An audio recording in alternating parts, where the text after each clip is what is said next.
2000 সালে কেশপুরের সংঘর্ষে বাড়ি ছেড়েছিলেন, তাই নাম নেই এসআইআর তালিকায়। ওই ব্যক্তি স্ট্রোকে মারা যেতে শুরু হয় জল্পনা। আদপে কেশপুরের বাসিন্দা, পুরনো তৃণমূলের কর্মী, তাই রাজনৈতিক চাপে 2000 সালে কেশপুরের শোলডিহা এলাকার বাড়ি ছাড়তে হয়েছিল। গ্রাম ছাড়া হতেই 2002 সালের ভোটার তালিকায় নাকি আর নাম রাখেনি স্থানীয় সিপিআইএম এর প্রভাবশালীরা। অন্যদিকে শোলডিহা এলাকার বাসিন্দা সেই শ্যামল বসু মেদিনীপুর শহরের আবাস এলাকায় এসে বসবাস করতে শুরু করেছিলেন। এখানকার ভোটার কার্ড, আধার কার্ড সবকিছু বানিয়ে ফেলেছিলেন। সমস্যা তৈরি হয় এসআইআর এর ভেরিফিকেশন শুরু হতে। সম্প্রতি এই নাম নথিবদ্ধকরণ প্রক্রিয়া শুরু হতেই তিনি পুরনো কেশপুরের বাসিন্দা হিসেবে 2002 এর তালিকায় নাম খুঁজেছিলেন, সেখানে আর পাননি। স্বাভাবিকভাবেই আতঙ্কিত হয়ে পড়েছিলেন 67 বছর বয়সে শ্যামল বসু। কেশপুরের বিভিন্ন অফিস থেকে শুরু করে জনপ্রতিনিধি সকলের দ্বারস্থ হয়েছিলেন। সবাই প্রতিশ্রুতি দিয়েওছিলেন, কিন্তু তারপরেও তার মধ্য থেকে আতঙ্ক কাটেনি। নেতা, অফিসার থেকে বিধায়ক সকলের সঙ্গেই দেখা করেছিলেন, এই সমস্যার সমাধানের জন্য প্রতিশ্রুতি পেয়েছিলেন। তাহলেও খুব একটা সন্তুষ্ট ছিলেন না তিনি, হতাশাগ্রস্ত ছিলেন। অবশেষে বুধবার রাতে স্ট্রোকে আক্রান্ত হয়ে মারা যান শ্যামল বসু। এরপরে অভিযোগ ওঠে এসআইআর আতঙ্কেই মারা গেলেন তিনি। পরিবারের পক্ষ থেকে তার ছেলে সনদ বসু দাবি করছেন, বাবা 2002 এর তালিকাতে নিজের নাম না পেয়ে আতঙ্কিত ছিলেন। কয়েক সপ্তাহ ধরে বিভিন্ন জায়গায় ছোটাছুটি করছিলেন। কেশপুর থেকে এসে মেদিনীপুরে আশ্রয় নিয়েছিলেন রাজনৈতিক চাপে, তাই সেখানকার নেতারা নাম বাদ দিয়ে দিয়েছিল। এখন সেই তালিকাতে নাম না পেয়ে আতঙ্কিত ছিলেন, শেষ পর্যন্ত মারা গেলেন। টেনশনে ছিল এসআইআর জন্য। 2002 এর নাম ছিল না না না হ্যাঁ? না, কি বলছিল, কি বলতো বাবা? নাম নেই, থাকবে না থাকবে না, এই নিয়ে চিন্তায় ছিল। তারপর হঠাৎ করে কি হলো? গতকাল স্ট্রোক হয়ে গেল। stroke হয়ে গেল। তো আপনারা খুবই তখন তো ভেঙে পড়েছেন। এই যে নাম নেই, বাবা চলে গেল, আপনারা কি করবেন, কি মনে করছেন? কিছু মাথায় আসেনি। কজন আছে বাড়িতে? 4 জন। বাবা ছাড়াও আর কেউ বেশি না? স্ত্রী আছে, মা বাবা ছিল। কি নাম? সনদ বসু। কেশপুরের তৃণমূল নেতা মোহাম্মদ রফিক বলেন, 1998 সাল থেকে আমার সঙ্গে তৃণমূল করতেন, কিন্তু যখন রাজনৈতিক চাপ সিপিআইএম শুরু করে তখন তার বাড়ি ছেড়ে চলে আসতে হয় মেদিনীপুরে। কেশপুর ছেড়ে চলে আসতেই সিপিআইএম এর নেতারা তার নাম বাতিল করে দিয়েছিল 2002 এর তালিকায়। আমার সঙ্গেও দেখা করেছিল। কেশপুরের বিডিও থেকে বিধায়ক সবার সাথে দেখা করেছিল সে, কিন্তু শেষ পর্যন্ত ভয়ে প্রাণ হারালো। এর জন্য দায়ী সিপিআইএম, বিজেপি ও নির্বাচন কমিশন। একই রকম অভিযোগ করছেন খড়গপুর গ্রামীণের বিধায়ক তথা তৃণমূল নেতা দীনেন রায়। 98 সাল থেকে আমার সঙ্গে তৃণমূল কংগ্রেস করতো। 2000 সালের শেষে 1 নম্বর অঞ্চল শোলডিহায় ওনার বাড়ি ছিল। আগের বাড়ি হচ্ছে শহীদ ক্ষুদিরামের বাড়ি, যেখানে মহবনী, সেই পরিবারেরই একজন শ্যামল বসু। আর 2002 সালে যেহেতু আমার বাড়ি ছাড়া হয়েছিল আমাদের কেশপুরের মানুষ সিপিএমের অত্যাচার, পুলিশের অত্যাচারে, তারপরে ওর নামটি বাদ দিয়ে দেয় 2002 সালের ভোটার তালিকা। অথচ 1995 সালে ভোটার তালিকায় আছে। কেশপুরের দুটো অঞ্চল ছিল, 1 নম্বর এবং 2 নম্বর, শহীদ ক্ষুদিরাম বসুর এলাকা, যেটা সেটা গড়বেতা পূর্ব বিধানসভার অন্তর্গত ছিল। এবার সিপিএমের লোকরা সেই সময় ওর নাম বাদ দেয়। আর এই নাম বাদ দেওয়ার আতঙ্কেও ভুগছিল। পঞ্চায়েত সমিতির সভাপতি চিত্তরঞ্জন গড়াইয়ের কাছে গেছে, অঞ্চল সভাপতি নারায়ণের কাছে গেছে, কেশপুর বিডিওর কাছে গেছে, কিভাবে কি করব।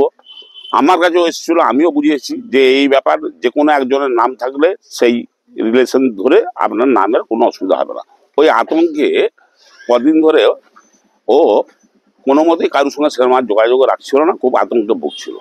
গতকাল রাত্রেবেলা স্ট্রোক হয়ে মারা যায় এবং বর্তমানে ও প্রায় 15 বছর আবাস 5 নম্বর অঞ্চল রাজারদিঘির 12 নম্বর বুথের বাসিন্দা। 15 বছর ধরে বাড়ি ভাড়া নিয়ে এই মেদিনীপুরেই থাকতো, বীরেন্দার এলাকায়।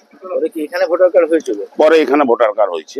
2002 সালের নাম? 2002 সালে নাম নাই। কেশপুরে যখন ভোটার, যেহেতু বাড়ি ছাড়া ছিল, তৃণমূল কংগ্রেসের সক্রিয় কর্মী ছিল, সেই আতঙ্কে ভুগে প্রাণ চলে গেল। আমরা মর্মাহত। এসআর যে শর্ট অল্প সময়ের মধ্যে এটা নির্বাচন কমিশনের বিজেপি দ্বারা পরিচালিত, এর জন্যেই পশ্চিমবঙ্গে বারবার মৃত্যু ঘটছে। জানি না আর কত লোকের নির্বাচন কমিশন পশ্চিমবাংলার মানুষের জীবন নেবে। কি নাম আপনার? মোহাম্মদ রফিক। হ্যাঁ, শ্যামল বসু আমাদের বর্তমানে এই আবাস বুথে আমাদের বর্তমানে এটা খড়গপুর গ্রামীণ বিধানসভা 12 নম্বর বুথ। অরিজিনালি এরা কেশপুরে বাড়ি ছিল, সোলডিয়া শ্যামচাঁদপুর গ্রামে, কেশপুর 1 নম্বর ব্লক। আর তখন ছিল 2001 সালে ওটা ছিল গড়বেতা পূর্ব বিধানসভা। পরবর্তীকালে ওই 1 নম্বর 2 নম্বর অঞ্চলটা কেশপুর, ওটা কেশপুর বিধানসভার অন্তর্ভুক্ত হয়। কিন্তু ওই 98 সালে 1999 সালে যখন কেশপুরে সিপিএম তৃণমূলের সঙ্গে ব্যাপক গন্ডগোল হয়, তখন এরা কেশপুর ঘরছাড়া হয়ে যায়। বহু ঘর বাড়ি পুড়িয়ে দেয়, অনেক বাড়ি লুট হয়ে যায়, অনেক বহু মানুষ মারাও যায়।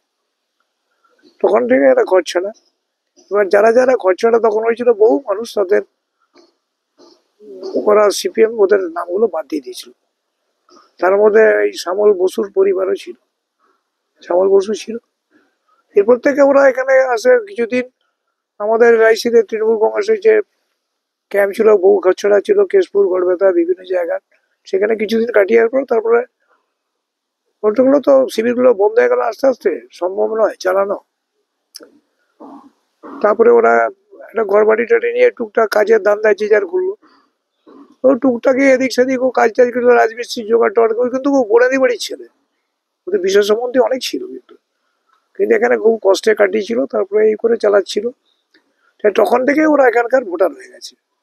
এটা 223 বিধানসভার ভোটার ছিল, মেদিনীপুর বিধানসভা আগে ছিল, পরবর্তীকালে এটা হয়ে গেছে 228 খড়গপুর বিধানসভা।